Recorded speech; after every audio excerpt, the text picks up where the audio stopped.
اور لوگوں کو بھی اس کے متعلق بتایا کرتے تھے۔ قتیلہ نے ان سے سن رکھا تھا کہ آخری نبی کا زمانہ بہت قریب ہے۔ آج کا عنوان ہے ہاتھی والے۔ کعبہ دنیا میں ہمیشہ سے ہی مرکزی اہمیت کا حامل رہا ہے۔ دنیا بھر سے لوگ اس گھر کا حج کرنے آیا کرتے تھے۔ 1035 کلومیٹر دور جنوب میں یمن کا شہر صنع واقع ہے۔ یہاں شاہ حبشہ کلیب کی حکومت تھی۔ ابرہہ شاہ حبشہ کی طرف سے لشکر کا سردار تھا۔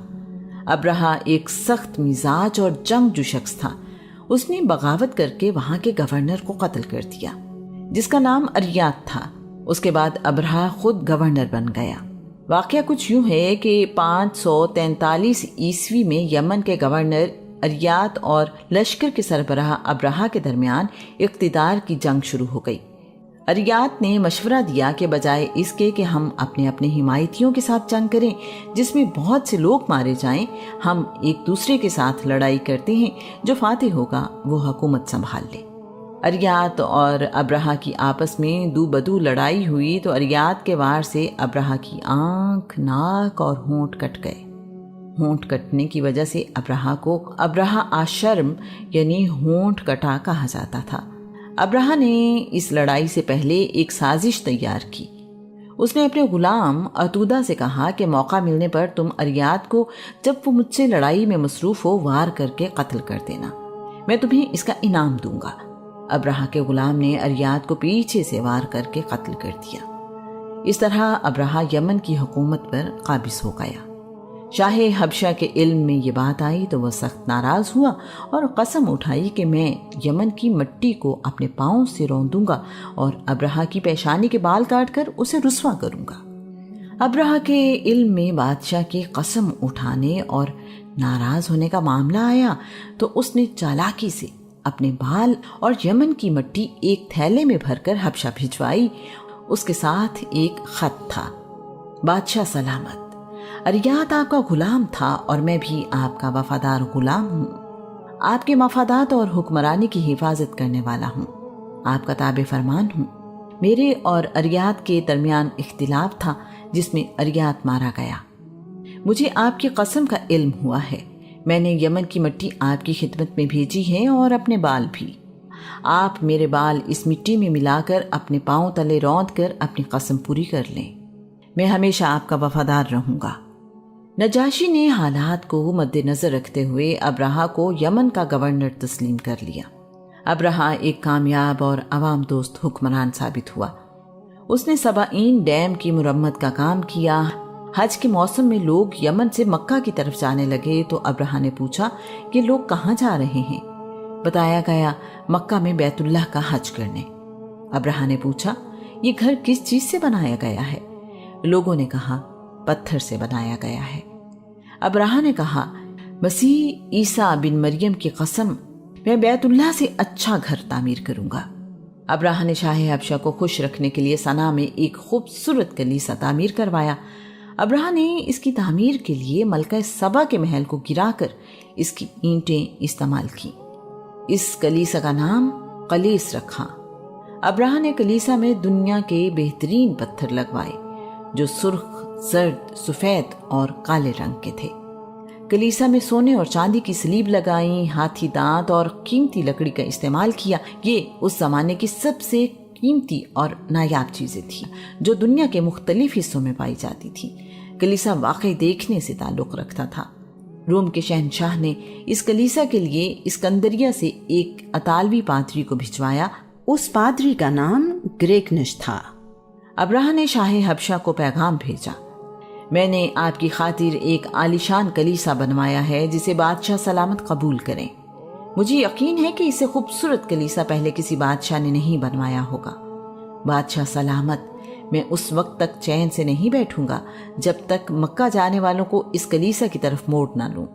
میں اس گھر کعبہ کو تباہ کر دوں گا۔ جب وہ گھر ہی باقی نہیں رہے گا تو اس کا طواف اور حج کیسے باقی رہے گا؟ ابرہہ کی اس خواہش کی ایک وجہ اقتصادی اور تجارتی سرگرمیاں بھی تھیں۔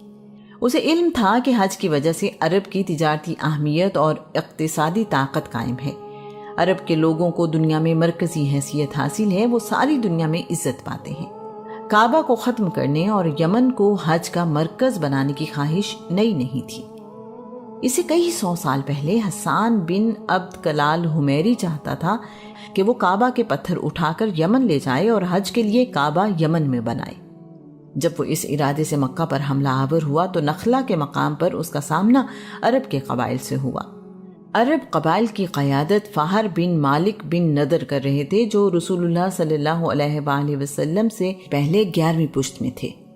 یمن کی فوج کو شکست ہوئی، حسان کو قیدی بنا لیا گیا۔ وہ 3 سال قید رہنے کے بعد فدیہ دے کر رہا ہوا۔ حسان مکہ سے یمن واپس جاتے ہوئے راستے ہی میں دم توڑ گیا۔ ابرہہ کعبہ کو گرانے کی بات سر عام کیا کرتا تھا اور اس بات کا اعلان بھی کروایا کرتا تھا۔ اس کے ارادے کسی سے ڈھکے چھپے نہیں تھے۔ ابرہہ اپنی ساری کوشش کے باوجود نہ تو کعبہ کی مرکزی حیثیت ختم کر سکا، نہ ہی لوگوں کو مجبور کر سکا کہ وہ صنع کے کلیسا کا حج کریں۔ اپنی خواہش کی تکمیل کے لیے اس نے کعبہ کو تباہ کرنے کا ارادہ کیا۔ عرب کے تمام قبیلوں میں ابرہہ کی کعبہ کو گرانے کی خواہش کے متعلق بڑا غم و غصہ پایا جاتا تھا۔ عرب کے رہنے والوں کے لیے کعبہ سے زیادہ مقدس اور کچھ نہیں تھا۔ ایک دن قریش کے ذیلی قبیلے بنی کنانہ کا ایک فرد صنع کے کلیسا میں ایک راہب کے حلیے میں گیا۔ رات میں کلیسا بند کر دیا جاتا تھا۔ اس عرب نے منت سماجت شروع کر دی کہ میں سینکڑوں میل دور سے اس گرجا گھر میں عبادت کرنے آیا ہوں، مجھے رات یہاں عبادت کے لیے رکنے کی اجازت دی جائے۔ اسے اجازت دے دی گئی۔ رات میں بنی کنانہ کا فرد وہاں گندگی اور غلاظت پھیلا کر خود حفاظت سے واپس آ گیا۔ جب ابرہہ کو اس بات کا علم ہوا تو وہ غصے سے پاگل ہو گیا۔ اس نے کعبہ پر حملہ کرنے کا فیصلہ کیا اور فوج کو تیاری کا حکم دیا۔ مکہ پر حملہ کرنے والے فوجیوں کی تعداد کم و بیش 60,000 تھی۔ اس فوج میں 13 ہاتھی بھی شامل تھے۔ اس جنگ میں نجاشی شاہ حبشہ خود شریک نہ ہوا اور اپنے ملک میں ہی رہا۔ ابرہہ کے ہاتھیوں کی وجہ سے وہ راستہ جس سے ابرہہ کی فوج صنع سے مکہ پہنچی تھی، عرب اسے صراط الفیل یعنی ہاتھی والوں کا راستہ کہتے تھے۔ جو پانی کے چشمے اس راستے میں آتے تھے انہیں عین الفیل یعنی ہاتھی والوں کے چشمے، اور جس سمت سے وہ وادی مغمس یعنی مکہ میں داخل ہوا اسے باب الفیل یعنی ہاتھی والوں کا دروازہ کہا جاتا تھا۔ اسی نسبت سے اس سال کو عام الفیل یعنی ہاتھی والوں کا سال کہا جاتا تھا۔ عرب کے لوگ اپنے سالوں کا شمار اسی واقعے سے کرتے تھے۔ رسول اللہ کی مدینہ منورہ ہجرت سے عرب اپنے سال واقعہ ہجرت سے شمار کرنے لگے۔ یمن سے مکہ جاتے ہوئے راستے میں کچھ قبیلوں نے ابرہہ کی فوج سے مزاحمت کی، لیکن شکست سے دوچار ہوئے۔ یمن کے سردار ذو نفر نے ابرہہ کو روکنے کی کوشش کی، لیکن اسے شکست ہوئی۔ ایسی جنگ کے بعد قبیلہ بنی خشم کے سردار نفیل بن حبیب کو گرفتار کر لیا گیا۔ یہ لڑائی بنی خشم کے علاقے میں لڑی گئی۔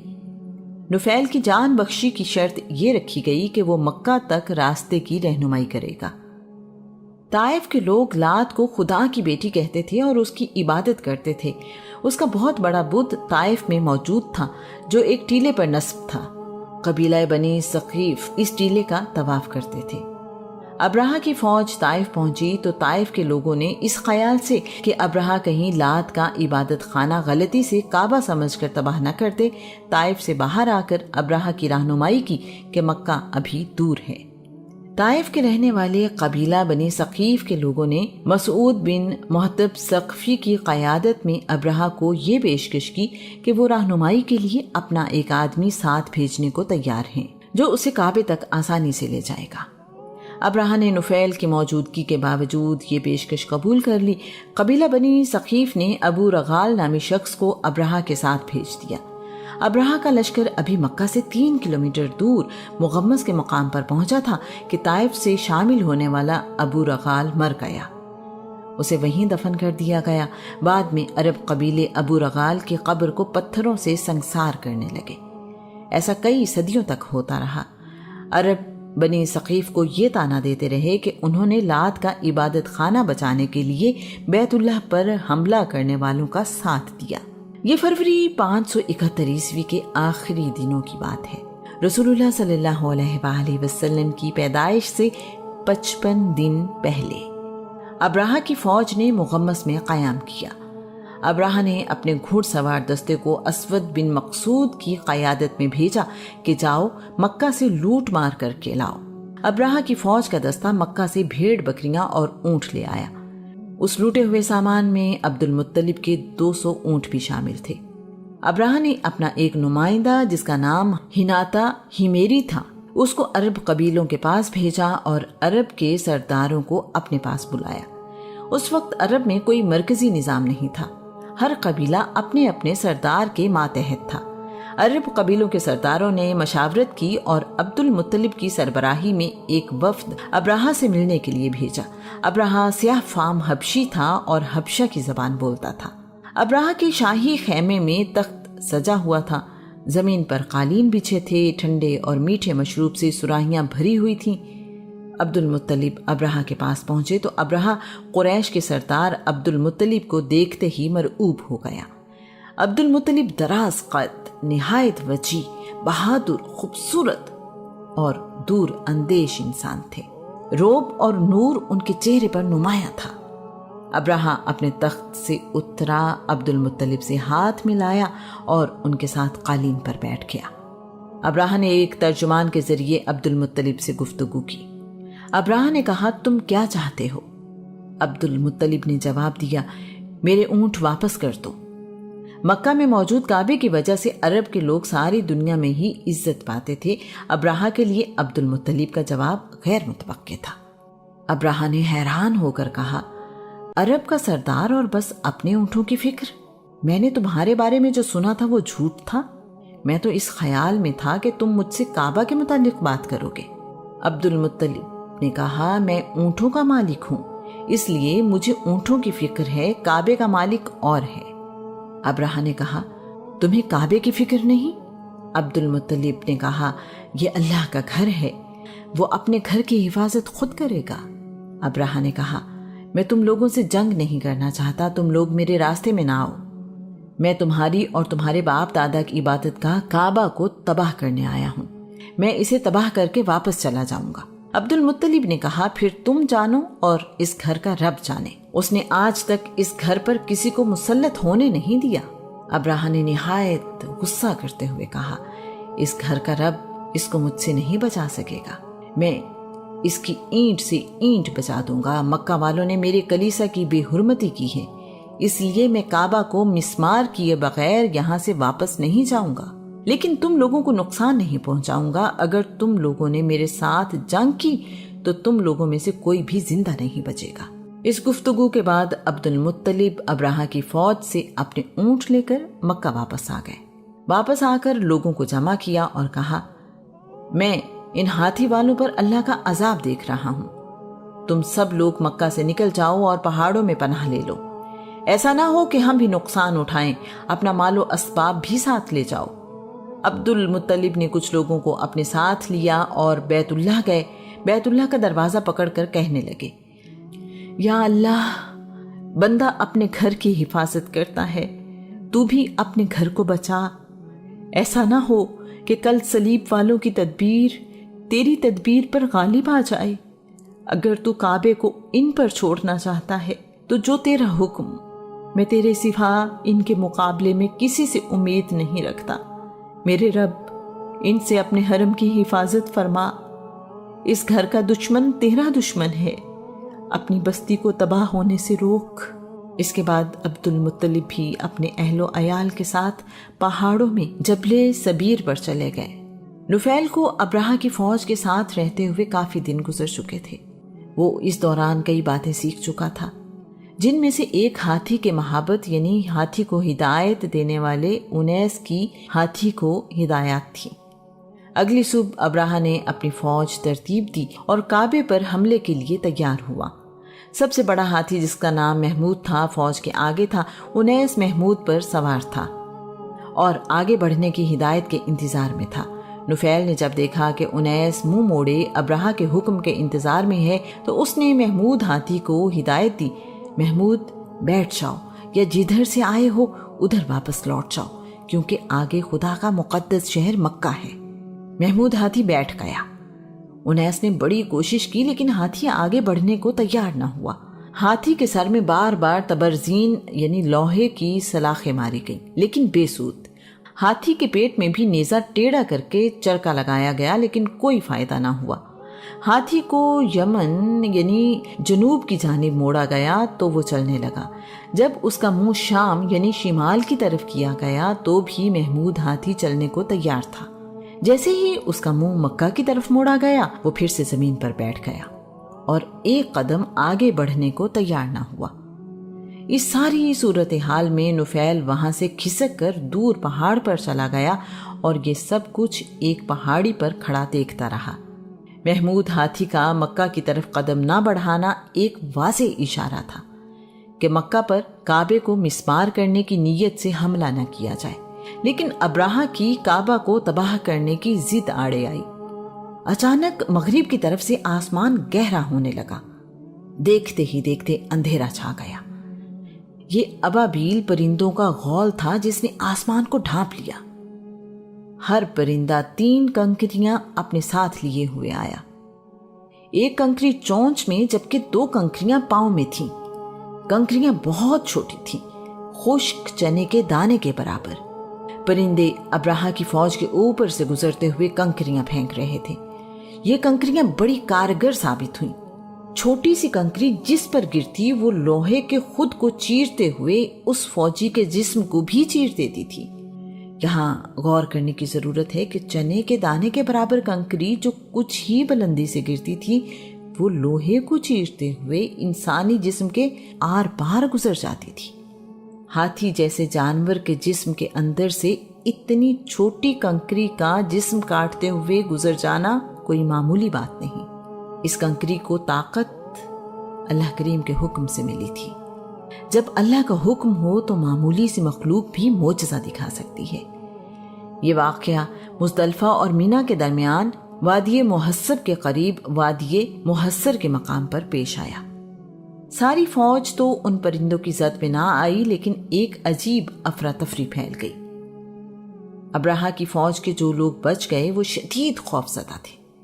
جو سپاہی پرندوں سے بچے تھے ان کے جسموں میں بھی عجیب و غریب بیماریاں پھیل گئیں۔ فوج نے اس بات میں عافیت جانی کہ واپس یمن جایا جائے۔ ابراہہ کے فوجیوں کو راستہ معلوم نہیں تھا اور اب نفیل بن حبیب بھی ان کے ساتھ نہیں تھا۔ کچھ فوجی یمن کے راستے ہی میں مر گئے۔ ابراہہ کے جسم سے گوشت گل کر گرنے لگا، اس کی انگلیوں کے حصے ٹوٹے اور گر گئے۔ جب تک ابراہہ واپس سنا پہنچا وہ مرغی کے چوزے کی مانند تھا۔ اس کا سینہ پھٹا اور بدبودار پیپ اس کے جسم سے نکلنے لگی۔ وہ اسی حال میں مر گیا۔ ابراہہ کے بعد اس کا بیٹا یکسوم یمن کا گورنر بنا۔ وادی مقمص سے بچنے والے 3 ہی تھے۔ نفیل جو موقع ملنے پر فوج کو چھوڑ کر پہاڑ پر چلا گیا تھا، محمود ہاتھی جس نے آگے بڑھنے سے انکار کر دیا تھا، انیس جو محمود ہاتھی کا محبت تھا۔ عرب کے لوگ بت پرست ہونے کے باوجود عیسائیوں کے مقابلے میں محفوظ رہے۔ اس واقعے کے بعد دنیا میں عرب کے لوگوں کی عزت اور وقار بڑھ گیا۔ اللہ کریم قرآن پاک میں اس واقعے کے بارے میں ارشاد فرماتا ہے، کیا آپ نے نہیں دیکھا کہ آپ کے رب نے ہاتھی والوں کا کیسا ستیاناش کیا؟ کیا ان کے مکروہ منصوبے کو مٹی میں نہیں ملا دیا؟ بے شک آپ کے رب نے ان پر ان گنت ابابیل پرندوں کے غول بھیجے جنہوں نے ان پر نوکیلے پتھر برسائے اور انہیں اس طرح پیس کر رکھ دیا جیسے چبایا ہوا بھوسا جسے جانور نے جگالی کر کے جھاگ بنا دیا ہو۔ بنی ہاشم کا سارا خاندان دعا مانگ رہا ہے۔ سب اس خوشخبری کے انتظار میں ہیں کہ بی بی آمینہ کے گھر اولاد ہوگی، عبداللہ کی اولاد، وہ عبداللہ جو سب کا پیارا تھا، وہ عبداللہ جو اپنی جوانی میں سب کو چھوڑ کر اپنے رب کے پاس چلا گیا۔